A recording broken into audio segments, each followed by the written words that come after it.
All right, guys. Appreciate you coming. We just finished practice and kind of corrections from last night. And obviously we had some corrections, but you know, at the same time, I was really pleased with how our guys finished the second half. I think we had 220-something yards of offense there in the second half, which is good. We got in pace several times. We were able to get the ball on the perimeter, hit some runs, especially in pace, and really liked the way our guys responded. And even as frustrating as it was early on, at the end when we blocked the field goal, we had an opportunity to go and really win the game or at least tie the game, and we didn't get it done. But at the same time, I think we made some strides. I think we got some momentum, I hope, built for this week. I feel really good about the way we finished, and obviously we were a little bit shorthanded with Jack being out, and I thought Calvin stepped in and did some good things. Obviously, first really action he's had in a real true setting, other than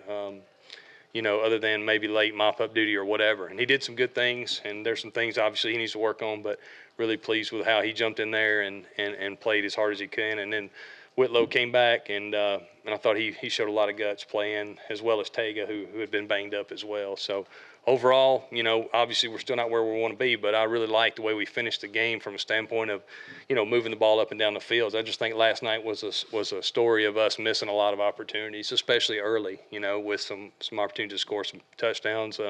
If you look at it, we probably left 21 at least out there, maybe even more if a couple of the field goals become touchdowns. So we got to improve there, but we're going to keep working, and I like the direction our guys are going. Jared, in recent games, they be having a terrible time on these roads. I mean, the old road Yep. area stands out, of course. Right. Do you have a grip of what's happening?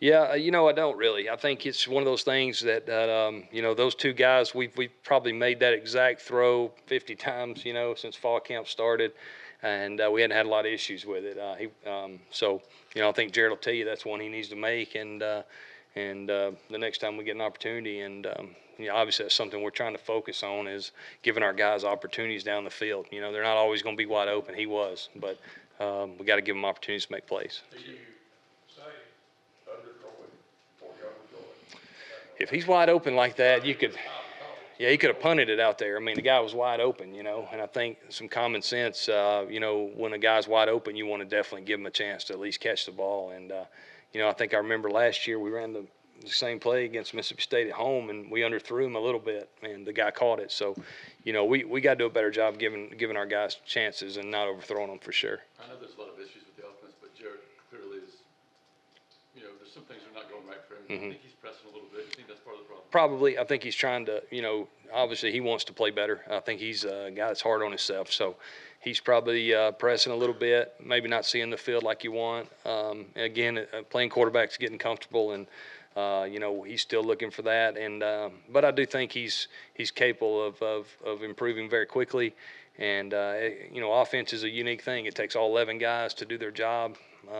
To make things work, and so far we haven't done enough of that consistently, and that's kind of what we're looking at. Do you think he trusts his offensive line? I do. I think he does. I mean, we got a close group of guys. I mean, it is what it is from the standpoint of experience sometimes, or an injury here or there. That's just part of it.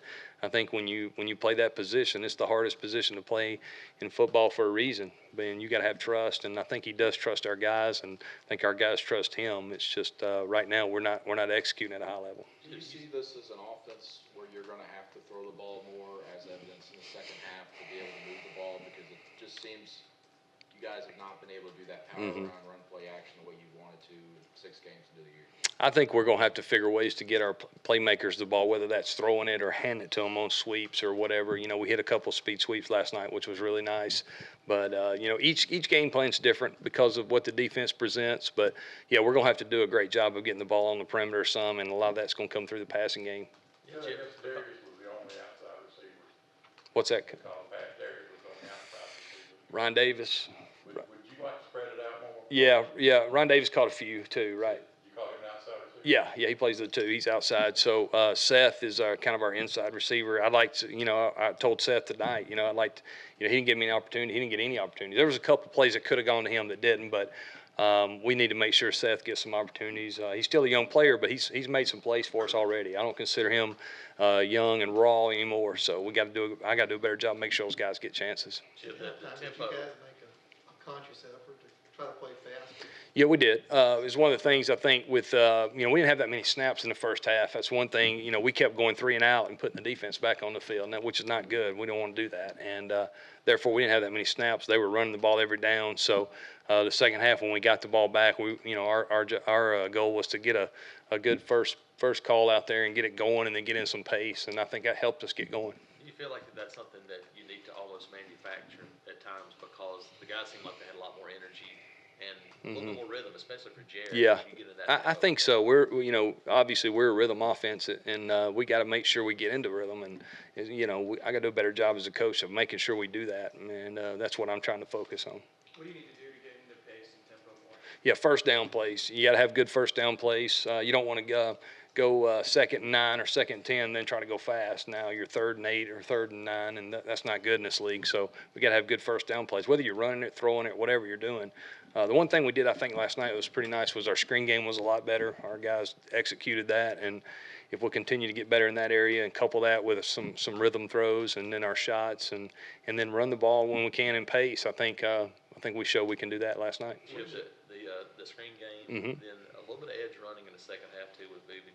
Would that give you a little bit of okay, this is kind of what we're looking for a little bit more? Yeah, they did a nice. They're pretty good in the front. That unit was, and they did a nice job inside. So we were trying to pin those guys and get on the perimeter. And Booby made a couple of nice runs. But I think that's what we're gonna have to do to get better in the run game.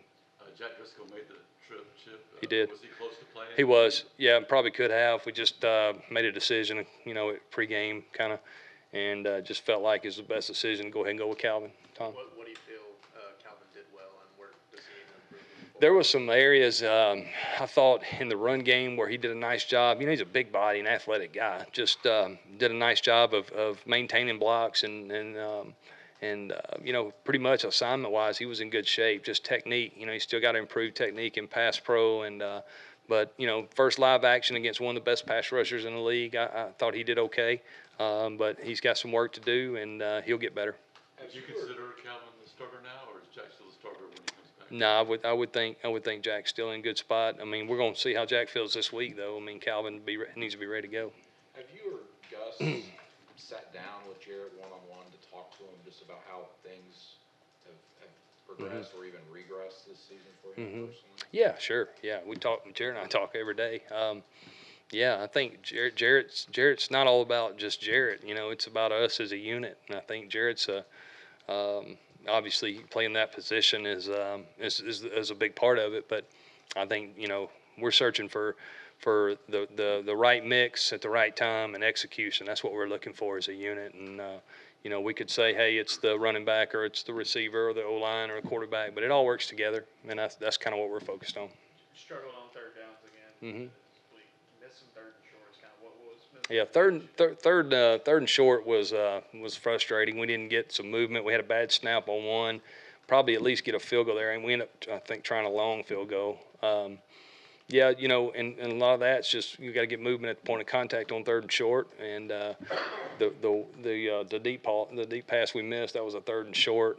You'd like to hit that one. That would make you feel a lot better about it. But at the same time, we weren't gonna give those opportunity to with an inexperienced right tackle, and we weren't gonna give them a lot of opportunity to get after us in pass rush on third and long. That was kind of our plan. What was being discussed on that 4th and 1 where you guys brought the offense out, let the clock run out, ends the first quarter, then you call timeout? When we ran sneak? Yeah.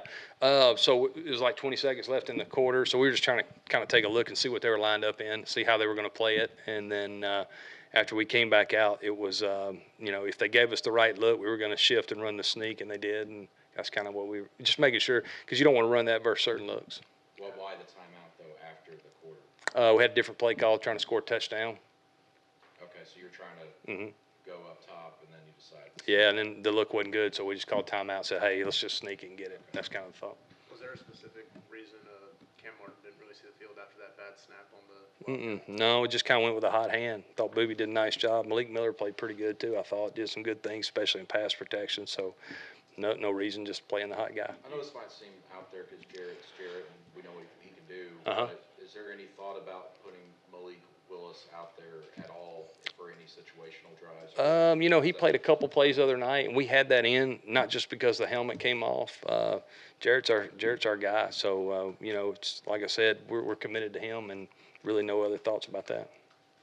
The way y'all played up front in the running game this year, has it changed anything that y'all were looking at recruiting-wise? Have you had to go back and say, okay, maybe we need to do some things differently? You know, not really, probably. I mean, you know, you try to recruit the best players you can get. And obviously, sometimes you're recruiting guards or tackles or whatever, but no, it hadn't changed anything from that standpoint. At the end of the day, we got to coach them better, we got to play better, and execute better. You had a completion to Tucker last night. Shanker had the conversion. Are those tight end completions? Those are tight end. Okay. Chandler had one as well. Just Another one. using those guys a little bit more in the offense and making some conversions. Just what was that? What did that kind of mean? Just, you know, you'd like to get those guys on the field, and then you get certain personnel looks from the defense because those guys are on the field, which sometimes help you with getting the right coverage. So that was kind of the thought behind it. And you know, if everything drains out of there and they throw it to Tucker, which we did, and he made a nice catch. And then, you know, I think Shanker that's what he did in high school. That's kind of his MO is. And he did a nice job on the screen, and really we had him open on another play action too that really we wish we had back because I think we'd have hit him for a big play. But I think that, you know, Tucker and Shank both, they're going to be fine for us. Chip, what's your relationship like with Kevin Scherer, and what do you remember? What are your memories from your time together at Hoover? Yeah, Kevin's a great guy, a really good friend of mine. We were together at Hoover in 2007. It's been a while now, and he's a really good coach. Did a great job for us there. Just a really smart guy. I mean, players love him, and does a great job coaching. And you know, we stay in touch, but not when the season starts. So you kind of lose touch with your guys like that. But I love him and his family, and you know, they'll definitely have their guys ready to play.